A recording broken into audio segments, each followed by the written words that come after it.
Bonsoir et merci de suivre l'Info Soir sur Canal 3 Bénin. La certification et l'accréditation des produits et services en étude ce jeudi à la Chambre de commerce et d'industrie du Bénin. C'était à la fois la journée nationale de la certification et celle dédiée partout dans le monde à l'accréditation. L'Agence nationale de normalisation a réuni les qualiticiens et autres acteurs pour examiner les forces et faiblesses du système béninois de conformité. Le préfet du littoral, en phase avec le maire de Cotonou au sujet de la méthode de gouvernance appropriée pour le développement de la commune, Gilbert Déoumalet, salue la pertinence du projet Cotonou 2026-2033, changer l'échelle, celui de Luc Nyakaja à la tête de la ville. Il le lui a présenté au cours d'une audience. Samedi déjà, les épreuves facultatives d'économie sociale et familiale, musique aussi et autres démarrent au profit des nouveaux bacheliers. Le sport, c'est pour lundi. Après les résultats proclamés hier, le directeur de l'Office du bac a dévoilé le reste du calendrier jusqu'à la troisième délibération prévue pour samedi 18 juillet. Eh bien, ce journal commence avec l'administration publique et le secteur privé qui, tous deux, commémorent ensemble 2 journées conjointes. Les acteurs célèbrent la journée nationale de la certification et la journée mondiale de l'accréditation à Cotonou ce jeudi. La double commémoration est initiée par l'Agence nationale de normalisation, de métrologie et du contrôle qualité ANM. Elle prend la forme d'un atelier pour passer en revue le système de conformité et saluer le mérite des différents acteurs en partenariat avec la CCI Bénin. Compte rendu à l'ouverture. Les entreprises et industries bénéficiaires des services de l'évaluation de la conformité ont la part belle à cette commémoration conjointe. Tous les acteurs intervenant dans l'infrastructure qualité au Bénin communient avec elle à cette édition 2026 des Journées nationales de la certification et mondiale de l'accréditation.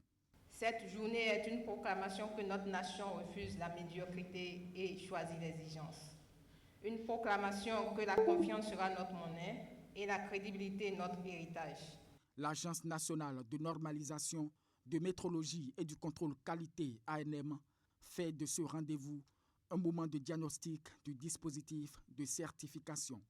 Ceci à travers un riche programme fait de communications et de panels sur l'évaluateur technique, les laboratoires d'essais et d'étalonnage, de même que les organismes d'évaluation. Cette discussion devant être tenue pour la qualité dans la production des biens et services et dans le déploiement des infrastructures se mène avec les acteurs privilégiés de l'écosystème entrepreneurial au Bénin. Et qui parle d'opportunité parle de marché, qui parle de marché parle de respect des exigences réglementaires. Pour respecter ces exigences réglementaires, il faut des normes, ces normes existent. Il faut des structures qui sont chargées de l'accréditation, ces structures existent. Et il faut également des acteurs de l'infrastructure qualité avec qui nous, Chambre de commerce, nous continuerons de travailler. Je saisis cette occasion pour réitérer la ferme détermination de l'Agence nationale de normalisation de métrologie et de contrôle qualité à appuyer toutes vos initiatives et actions allant dans le sens de la promotion de la qualité. La journée de réflexion est meublée également d'échanges sur le système de management de la sécurité des denrées alimentaires et de découverte des structures de certification. Cotonou accueille également le forum des affaires B2B multisectoriel Bénin-Maroc depuis mercredi.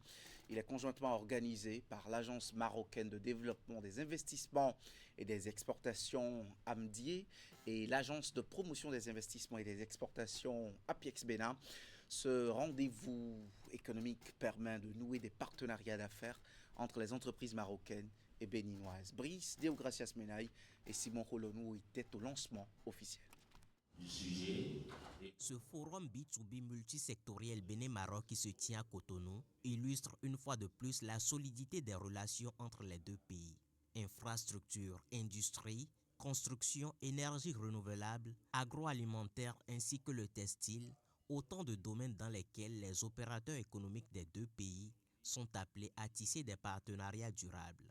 Le partenariat économique africain doit aujourd'hui reposer sur une logique de complémentarité, de co-investissement, de transfert de savoir-faire et de création de chaînes de valeur régionales. Le Maroc demeure pleinement engagé en faveur d'une Afrique de coopération, d'intégration économique et de co-développement. Nous sommes un partenaire donc qui souhaite se positionner à vos côtés avec des services proches et attentifs couvrant l'ensemble des métiers de la banque. Par ailleurs, nous mettrons à disposition des entreprises marocaines souhaitant s'implanter au Bénin la collaboration de nos spécialistes en matière de réglementation d'échange. Symbole du climat des affaires florissant au Bénin, la GDIZ et l'Africa Logistic Zone en cours de développement sont présentés aux participants. Merci. Selon les statistiques du commerce international, les exportations marocaines vers le Bénin ont atteint près de 247 millions de dollars américains en 2024, tandis que les exportations béninoises vers le Royaume sont établies environ à 1,4 million de dollars. Ces chiffres témoignent d'une relation commerciale dynamique, mais également d'une importante marge de progression pour diversifier nos échanges, développer les investissements croisés et construire des chaînes de valeur communes. C'est précisément tout le sens de cette mission économique. Le séjour en terre béninoise de la mission sera également marqué par des visites d'entreprises et de structures béninoises intervenant dans les secteurs ciblés par cette visite économique. La Chambre de commerce et d'industrie du Togo est à l'école du modèle béninois. La CCI Bénin accueille cette semaine une délégation de l'institution consulaire sœur et voisine pour 5 jours. La visite marque une dynamique de coopération sous-régionale pour renforcer les partenariats stratégiques entre le monde consulaire et les institutions de développement. Le point de la première journée d'échange avec Florence Bossa et Rachidi Soubéo. L'écosystème de l'entrepreneuriat togolais s'enquiert des dispositifs mis en place par le Bénin pour appuyer les entreprises. Cette rencontre s'inscrit donc dans la continuité des efforts des deux institutions consulaires qui multiplient les initiatives pour intégrer leurs entreprises aux standards régionaux et internationaux. La Chambre de commerce et d'industrie du Bénin, après un travail évidemment avec les entreprises, avec les élus consulaires et avec le bureau consulaire, on est arrivé à quelque chose, à se dire que nous avons 5 unités de programme que nous devons utiliser pour pouvoir atteindre cet objectif. C'est l'unité de programme performance. Pourquoi l'unité de programme performance est la mère de tous? Parce que c'est cette unité-là qui nous dit que même si Covid arrive encore, nous pouvons toujours travailler à connecter nos mandats aux opportunités. Ces assises de partage d'expériences rassemblent plusieurs acteurs majeurs, notamment l'Alliance pour la qualité des produits en Afrique, la GIZ, et le Programme pour la compétitivité en Afrique de l'Ouest. Les travaux sont principalement axés sur l'amélioration de la compétitivité des entreprises et le renforcement des systèmes de management de la qualité. Notre objectif, c'est que nos entreprises togolaises, à partir de ces accompagnements, puissent avoir la garantie suffisante d'avoir un système de management et de garantie et de qualité suffisant afin que, appuyé par le renforcement de capacités en gestion et en développement d'entreprises, puissent devenir des entreprises leaders. Cette synergie d'action va permettre aux deux institutions de mutualiser leurs efforts. Ceci pour l'accompagnement des PME, facilitant ainsi leur accès aux opportunités du marché intercommunautaire. Dans l'écho du développement à la base, le maire de Cotonou était au cabinet du préfet du département du Littoral. C'est une visite de courtoisie de Luc Nyankadja à l'autorité préfectorale avec Gilbert Déoumalé. Les discussions se sont focalisées sur les questions de développement de la ville victrique du Bénin. Luc Nyankadja a présenté au préfet le projet dénommé Cotonou 2026-2033, changer d'échelle. Je vous invite à suivre les propos des deux autorités à la fin de leurs échanges. J'ai eu l'occasion de lui parler du projet de la ville validé en conseil communal vendredi dernier et que nous avons appelé Cotonou 2026-2033, changer d'échelle. Ce que ça implique pour la ville et ce que cela pourrait exiger comme relation entre la ville et l'autorité de coordination avec le gouvernement qu'est le préfet. Donc, qu'est-ce que ça pourrait exiger? J'ai eu une réponse qui m'a véritablement réjoui. Le préfet a parlé de sa disponibilité. Il a même parlé de travailler en complicité parce qu'il a dit que ce sont les problèmes à résoudre qui nous réunissent. Et nous avons la responsabilité de les solutionner pour notre pays et pour la ville. Alors je pars d'ici heureux de ce que nous aurons l'occasion de mettre tout cela en musique. Et je voudrais lui savoir gré de ça. Je lui ai dit, nous sommes ouverts à toute discussion qui puisse apporter des solutions aux difficultés que les populations ont dans le département. Et le maire aussi est dans cette dynamique. Nous nous sommes entendus, nous avons convenu que les difficultés que Cotonou rencontre sont à décliner en projet et donc avec des objectifs clairs, des indicateurs de performance, la mobilisation des ressources, un timing bien défini. Le maire dans cette optique-là avec le préfet que je suis, tout ça en harmonie avec la vision du gouvernement par rapport au grand projet. J'estime qu'aujourd'hui, je suis très heureux de rencontrer un maire qui a de la vision, qui a les ressources intellectuelles pour planifier un développement. Éducation maintenant, le verdict est tombé au soir de ce mercredi. Le baccalauréat 2026 est crédité d'un taux d'admissibilité de 66,78% des candidats. La direction de l'Office du baccalauréat a donné les chiffres en nette régression par rapport au taux de réussite des 73,02% de l'année scolaire dernière. Écoutons le directeur de l'Office du baccalauréat qui annonce les pourcentages par série avec la G2 en tête. Série A1, 83,60%. Série A2, 81,7%. Série B, 79,43%. Série C, 80,56%. Série D, 47,78%. Série E, 69,57%. Série EA, 61%. Série F1, 58,01%. Série F2, 85,11%. F3, 68,38%. F4, 57,48%. Série G1, 85,23%. Série G2, 85,58%. Série G3, 85,14%. Soit un total de 66,78%. Le directeur de l'Office du baccalauréat a également donné des précisions quant à la suite du processus jusqu'à la dernière délibération. On retrouve Alphonse Da Silva.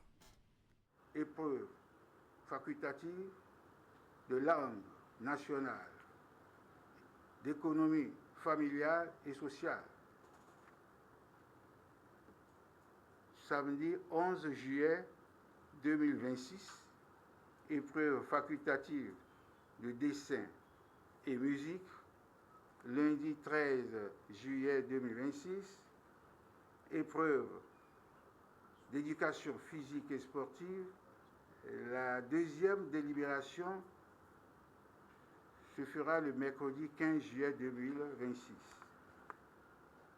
Épreuve orale, vendredi 17 juillet 2026.